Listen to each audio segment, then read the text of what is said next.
మామయ్య గారు చెప్తూనే ఉన్నారు. వినిపించుకోకుండా వెళ్ళిపోయింది సుభద్ర అంటుంది తులసి. తర్వాత కోపంతో ఊగిపోతున్న దేవ్ మా నాన్ననే ఎదిరించిందా? ఎక్కడ ఎక్కడ మా డాడీ? నాన్న నాన్న అని ఆత్రంగా మూవ్ అవుతాడు. అప్పుడు నా ఎంట్రీనా? కూల్. నీ రూమ్లో నువ్వు శవాసనంలో ఉంటావు. శవాసనమా? ఆసనాలు అలవాటు తప్పింది కదా. మావయ్య, శవాసనం అంటే చచ్చినట్టు పడుండటం. ప్రస్తుతం ఈ కొంపలో నా పొజిషన్ అదేగా. నువ్వు కంటిన్యూ చెయ్యి. నువ్వు బెడ్ మీద గుండె పట్టుకుని పడుంటావు. దేవ్ షాక్ అవుతాడు. డాడీ డాడీ అని నేను షేక్ చేసి డాడీకి ఏమైంది అంటాడు. పక్కనున్న నేను గద్గద స్వరంతో బాబు డాడీకి గుండె నొప్పి వచ్చింది అని చెప్తాను. బాధతో దేవ్ మా నాన్న ఈ కొంపకి తలనొప్పే కావచ్చు, అయితే గుండె నొప్పి తెప్పిస్తుందా సుభద్ర? సుభద్ర సుభద్ర అంటూ అరిచి రాణి రాణి ఆ సుభద్రని చెప్తాను అంటాడు. సరిగ్గా అప్పుడు సుభద్ర వస్తుంది, అంతేనా? ఎగ్జాక్ట్లీ. దేవ్ సుభద్ర మీదకెళ్ళి ఆగో ఎక్కడికి వెళ్ళావు అంటాడు. నా ఇష్టం అంటుంది సుభద్ర. ఎందుకెళ్ళావు అంటాడు. నా ఇష్టం అంటుంది. పర్వాలేదు, ప్రాంప్టింగ్ పనికొస్తావు. తర్వాత ఏంటో చెప్పు. ఇంటికి పెద్దగా మా నాన్న చెప్తున్నా లెక్క లేదా అంటాడు దేవ్. నిన్నే లెక్క చేయను, తొక్కలోది మీ నాన్నెంత అంటుంది సుభద్ర. ఆ తర్వాత దేవులో ఆవేశం పెరిగిపోతుంది. సుభద్రని లాగి పెట్టి కొడతాడు. రేయ్, ఓ నాయనో! నాకిచ్చావుగా, అందుకే తిరిగి ఇచ్చేశాను. బాబోయ్, చెంప పగిలింది. ఎస్, కరెక్ట్ గా సుభద్ర కూడా చెంప మీద చేయి పెట్టి ఇదే మాట అంటుంది. అస్సలే సుభద్రకి ఆత్మగౌరవం ఎక్కువ, మనలా కాదు. అవును. నా మీదే చేయి ఎత్తుతావా, నువ్వు నాకు అక్కర్లేదు అంటూ తను కూడా చేయి లేపుతుంది. వెంటనే దేవ్ చేయి పట్టుకుంటాడు. అయితే ఏంటి అంటాడు. విడాకులు కావాలంటుంది సుభద్ర.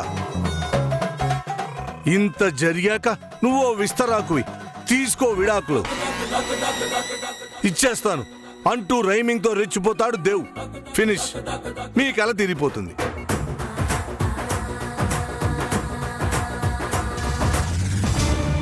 బావా, ఆ రియాక్షన్ ఏంటి? కొడతావా? నా ఉప్పు తిన్నందుకు ఇన్నాళ్ళకు మంచి సలహా ఇచ్చావురా. ఉప్పు తింటే బీపీ వస్తుందని జిలేబీ కూడా తినను బావా. ఇది స్వీట్ కదా, షుగర్ వస్తే? ఎందుకు వస్తాయి? బీపీలా బావా, షుగర్లా నువ్వు పక్క పక్కనే ఉన్నారు కదా. ఒరేయ్, భలే ప్లాన్ ఇచ్చావు, కంటిన్యూ చేస్తా. కాన్సెప్ట్ బాగుందా బావా? అదిరింది. థ్యాంక్ యూ బావా. మరైతే ఇంకో 5,000 కొట్టు. కాస్ట్లీ కాన్సెప్ట్ బావా. ఇస్తాలే గాని నా దగ్గర లాగిన డబ్బంతా ఏం చేస్తున్నావురా? ప్లాట్ కొని బిల్డింగ్. అదే బావా, సుభద్రతో దేవ్ తెగదంపులు అయిపోతే నిన్ను గుడికి తీసుకెళ్లి గుండు కొట్టిస్తా అని మొక్కుకున్నా బావా. దానికే ఇదిగో ఇవన్నీ కలెక్ట్ చేస్తున్నాను. Silly fellow. సిల్లీ ఫెలో నేను కాదు, నీ దగ్గర డబ్బులు నొక్కేసి ప్లాట్ కొన్నా బావా. అక్కడ బిల్డింగ్ కట్టించాలిగా, అందుకే ఈ డబ్బులు. ఇంతకీ దేవు ఎప్పుడొస్తాడో?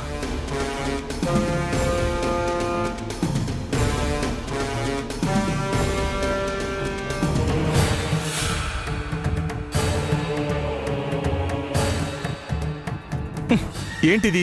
దేవ్ ఇంతవరకు ఇంటికి రాలేదు, సుభద్రేమో ఫోన్ లిఫ్ట్ చేయట్లేదు. నాకు అదే అర్థం కావడం లేదు. నేను ట్రై చేస్తూనే ఉన్నాను. సుభద్ర కూడా దేవుని కలవాలని కంగారుగా వెళ్ళింది. ఏదైనా ప్రాబ్లం అయిందంటారా? వీళ్ళు ఫోన్ లిఫ్ట్ చేస్తేగా తెలిసేది. హరికృష్ణ విషయంలో సుభద్రతో గొడవ పడ్డాడు దేవ్. ఒకవేళ ఎక్కడికైనా వెళ్ళుంటాడా? వాళ్ళ అన్నయ్య ఇంటికి వెళ్ళొద్దు అని చెప్పిందే దేవు, తనెందుకు వెళ్తాడు? అది నిజమే. మరి ఎక్కడికి వెళ్ళాడు? ఆఫీస్కి ఫోన్ చేసిన ఇద్దరు రాలేదన్నారు. ఆఫీస్కి వెళ్ళక ఇంటికి రాక ఏమైపోయారు ఇద్దరు? ఏమండి, ఎందుకైనా మంచిది హరికృష్ణకో శిరీష్కో ఫోన్ చేస్తారా? నేను అదే ఆలోచిస్తున్నాను.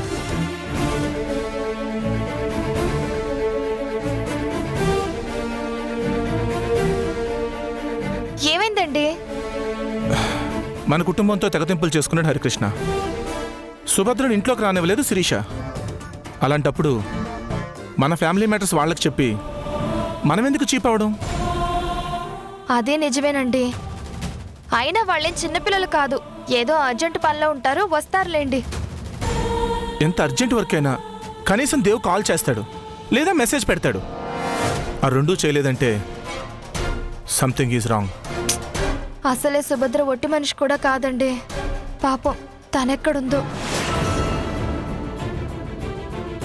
అన్నయ్య తీర్పు చెప్పకుండా వెళ్ళిపోయాడంటే నేను జ్ఞాపకం వచ్చి అయి ఉంటుంది.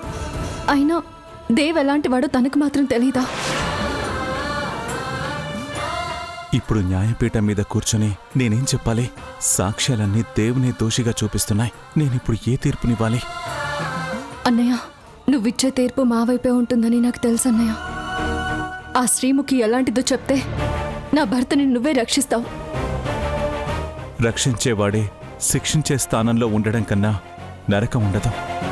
అన్నగా నీకు రక్షణ ఇవ్వాలి నేను, నీ భర్తను కాపాడాలి నేను. కానీ నువ్వు నా దేవుని కాపాడుతావన్న నమ్మకం నాకుందన్నయ్య. ఎందుకంటే నా కన్నిటిని నువ్వు భరించలేవని నాకు తెలుసు అన్నయ్య. సుభద్ర, నీ కన్నీళ్లను నేనెలా చూస్తాననుకున్నావు? అది నా వల్ల కాదు.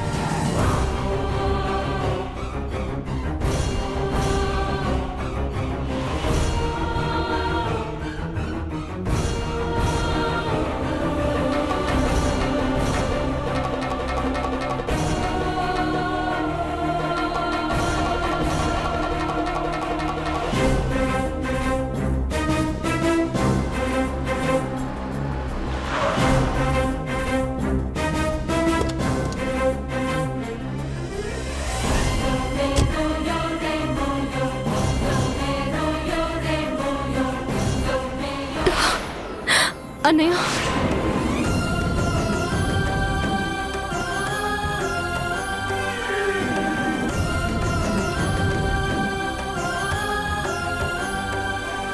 అన్నయ్య, ఒకసారి నీతో మాట్లాడాలి. అదేంటో నీకు తెలుసు అన్నయ్య. రచ్చబండి దగ్గర నుంచి వస్తున్నాను. మన బంధాన్ని తెంచేయాలని, మన కుటుంబాల పరువు తీయాలనే ఇలా ప్లాన్ చేశారు. దేవ్ నిర్దోష్ అన్నయ్య, తనకేం తెలీదు.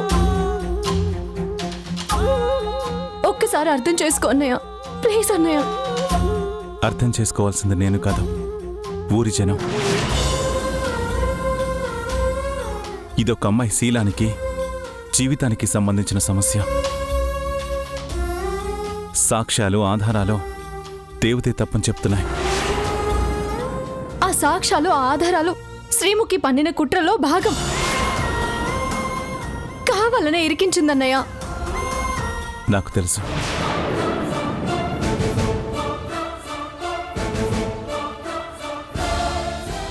గుడి పూజలో నీ స్థానంలో శ్రీముఖిని కూర్చోబెట్టాను. ఆ బాధ నీ మనసులో ఉందని నాకు తెలుసు. ఒక సమస్య వస్తే మన వైపు నుంచి ఆలోచించడం సర్వసాధారణం. కానీ న్యాయం అనేది ఒకటి ఉంటుంది, అది అన్ని వైపులా చూస్తూ ఉంటుంది. అన్నయ్య, తన మీద అఘాయిత్యం చేయబోయాడనేది అందరి చూపులు ఉన్నాయి. ఇది అన్యాయం. దేవ్ అత్యాచారం చేయబోయాడనే మాట అసలు అనకన్నయ్య. ఆడవాళ్ళంటే ఎంతో గౌరవంగా ఉంటాడని ఎన్నోసార్లు నువ్వే దేవ్ గురించి అన్నావు. ఇప్పుడు ఆ గౌరవం మీ ఆయన దిగజార్చుకున్నాడని నీకెందుకు అనిపించట్లేదు? అలా జరగదు. దేవ్ ఎప్పటికీ అలా దిగజారే మనిషి కాదు.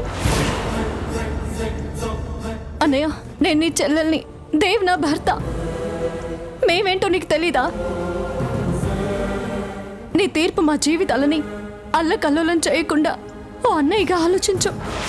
నువ్వు చెల్లివైతే ఇంటికి రా, భోజనం పెట్టి పసుపు కుంకాలిచ్చి పంపుతా.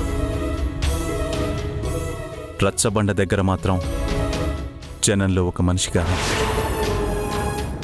ఎందుకంటే న్యాయాన్ని బంధాలు శాసించకూడదు, ధర్మానికి రక్త సంబంధాలతో ప్రమేయం ఉండకూడదు. నేనిప్పుడు నీ అన్నగా కాదు, పర్వతాపురం పెద్ద మనిషిగా వెళ్తున్నాను. నువ్వు కూడా ముద్దాయి తరపు మనిషిగా మాత్రమే రా.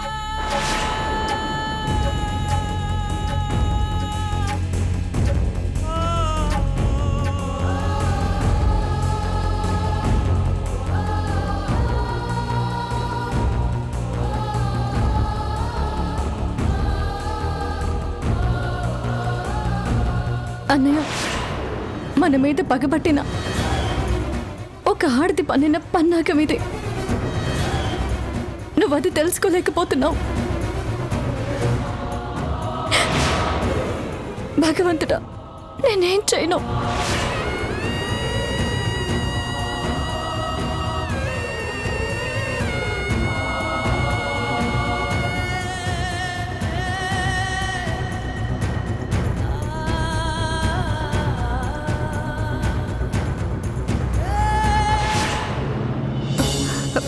హరికి ఏదో ఒకటి నచ్చ చెప్పి దేవుకి శిక్ష పడకుండా చూడాలి శిరీష.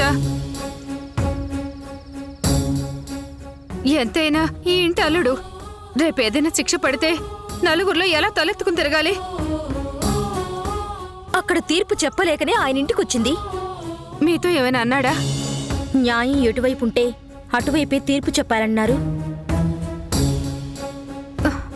అక్కడంతా అయోమయంగా ఉంది శిరీష. తప్పంతా దేవుదే అంటున్నారు. ఇక మనం అక్కడికెళ్ళి చేసేదేముంది? అన్నయ్య సంగతి తెలుసుగా, మనం ఎంత చెప్పినా వినడు. అలాగని ఇక్కడేం పట్టినట్టు ఉండలేం కదా. అక్కడికి మనం వెళ్తే కనీసం మనల్ని చూసైనా హరి తీర్పు మారుస్తాడేమో. అన్న మిమ్మల్ని ఎవరిని రావద్దన్నాడు కదా. సింహ, అవునదిన, బంధువు కాబట్టి తీర్పు చెప్పకుండా వెళ్ళిపోయాడని కొంతమంది అన్నారు.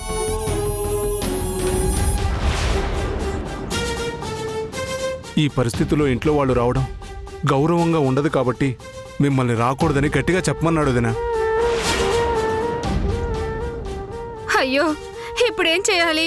వదినా, సుభద్రమ్మ బాధ చూడలేకపోతున్నాం. ఇప్పుడు ఏం చేయగలం? దేవుబాబే తప్పు చేసి ఉంటాడని అక్కడ అందరూ నమ్ముతున్నారు వదినా. ఇక్కడ ఉండలేవు, అక్కడికి రాలేవు. ఈయన ఏ తీర్పిస్తారో, ఇస్తే సుభద్ర పరిస్థితి ఏంటో. అక్క ఒట్టి మనిషి కూడా కాదు. సింహ, అక్కడ ఏం జరిగినా నాకు ఫోన్ చేసి చెప్పు. అలాగే వదినా. ఇప్పుడు దేవు పరువు ఈయన చేతిలో ఉంది. సుభద్ర సంతోషం కూడా ఈయనిచ్చే తీర్పు మీదే ఆధారపడుంది. ఏమవుతుందో.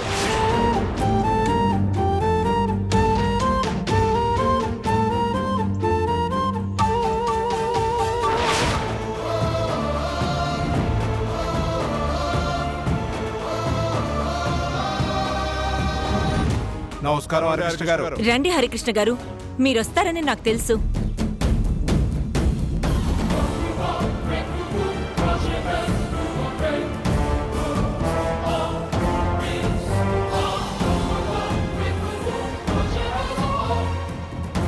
నీకోసమే వెయిట్ చేస్తున్నా.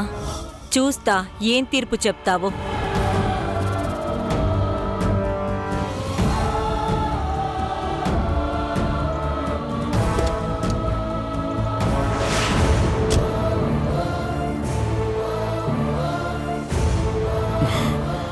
దేవ్, సుభద్ర, ఇప్పటి వరకు ఏం జరిగిందో మనందరికీ తెలుసు.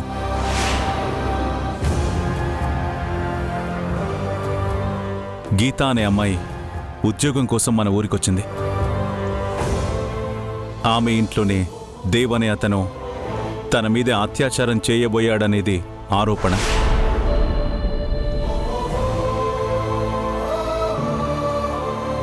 నేను అత్యాచార యత్నం చేశాననేది పచ్చి అబద్ధం.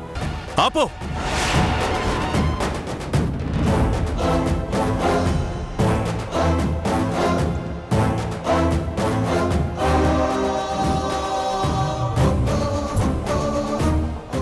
ఇప్పుడు మాట్లాడాల్సింది గీత.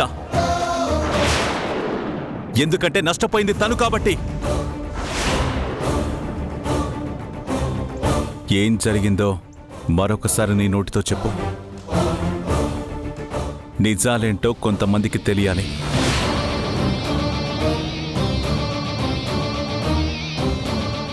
డ్యూటీ ముగించుకొని నేను ఇంటికి వస్తున్నాను.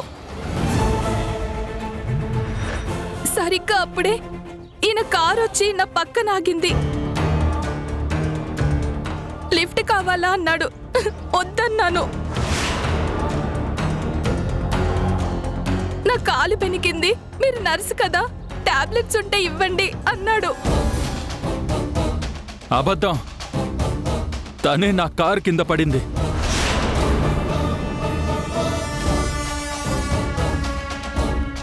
కాలు బెణికిందేమోనని నేను తీసుకెళ్లాను. తనని చెప్పనిస్తే మంచిది. నువ్వు చెప్పమ్మా. టాబ్లెట్ కావాలి అంటే మెడికల్ షాప్కి వెళ్ళండి అన్నాను. బలవంతంగా మా ఇంట్లోకి ఎత్తుకెళ్ళి గదిలోకి తోసి గడియ పెట్టాడు.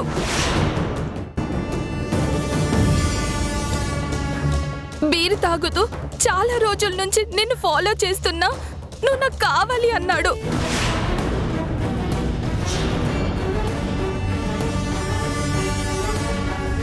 నేను మర్యాదగా వెళ్ళిపోండి అన్నాను.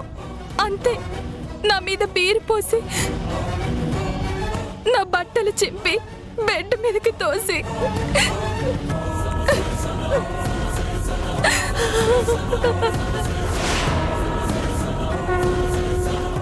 ఇదంతా కట్టు కథ. నమ్మకండి.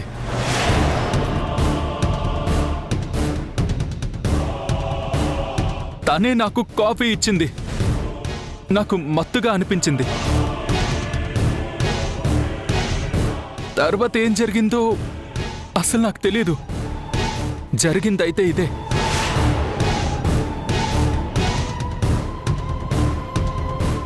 ఈ అమ్మాయి ఇంతకుముందు నీకు తెలుసా? తెలీదు. ఒక ఆడపిల్ల 10 మందిలో ఒక మగాణ్ణి నిలబెట్టింది అంటే అది ప్రేమలో ఫెయిల్ అవడమో లేదా పగతో రగిలిపోవడమో అయి ఉంటుంది.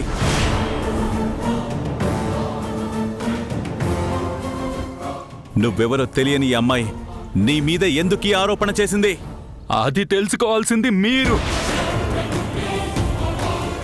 తప్పకుండా తెలుసుకుంటాను. తప్పకుండా తెలుసుకుంటాను. నేను మాట్లాడొచ్చా?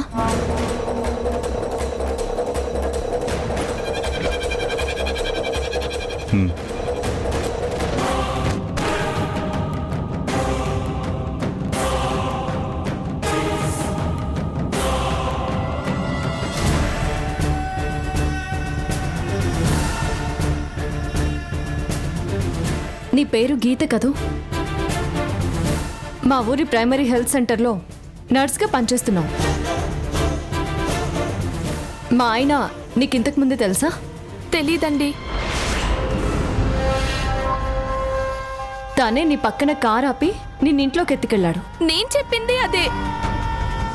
అసలు నువ్వే ఆయన్ని తీసుకెళ్ళావేమో.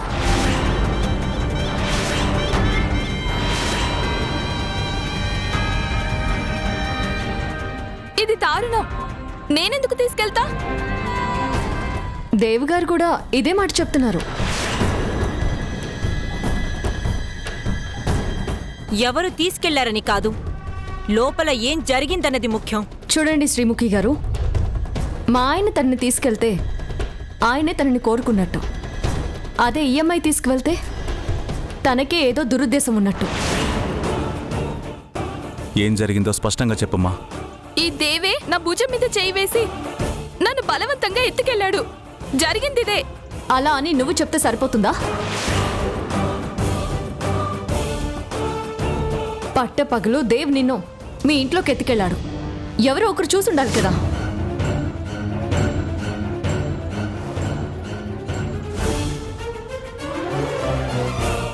చెప్పు, నీ మాటలు మేమెందుకు నమ్మాలి? ఎవరో చూస్తున్నప్పుడు ఎవరైనా ఇలా చేస్తారా? అంటే నిన్ను బలవంతంగా దేవ్ ఎత్తుకెళ్ళడం ఎవరు చూడలేదన్నమాట. నేను చూశానండి.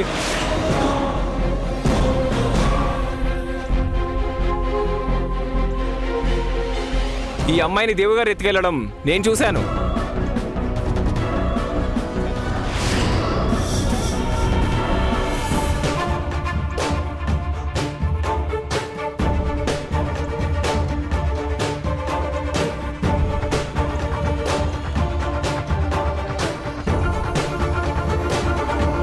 ఏమైంది? ఆ అమ్మాయిని అలా ఎత్తుకెళ్తున్నాడేంటి?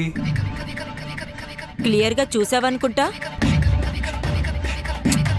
నువ్వు చూసింది చూసినట్టు చెప్పాలి. ఎవరికి చెప్పాలి మేడం? అవసరమైనప్పుడు చెప్తా, అప్పుడొచ్చి చెప్పు. ఊరికే కాదులే. తీసుకో. చూసిందేగా చెప్పమంటుంది. అవును. అలాగే.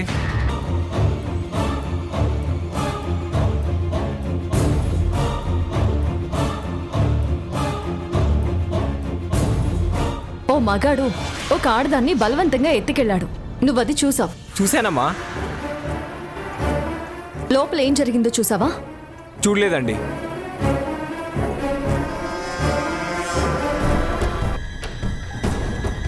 మరి అప్పుడే ఆ సంగతి హరికృష్ణ గారికి వచ్చి ఎందుకు చెప్పలేదు? పాపం, ఇంత ఘోరం ఈ గీతకు జరుగుతుందని ఊహించుండడు. లోపల జరిగిన భాగతో అంత గీత చెప్పింది కదా.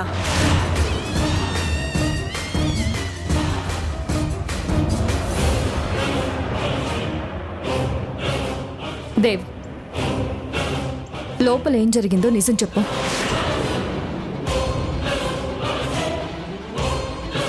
చెప్పు దేవ్. ఇప్పుడు నువ్వు చెప్పే వాస్తవం నీ వ్యక్తిత్వం గురించే కాదు, నా భర్త మీద నాకున్న నమ్మకానికి కూడా సాక్ష్యం కావాలి.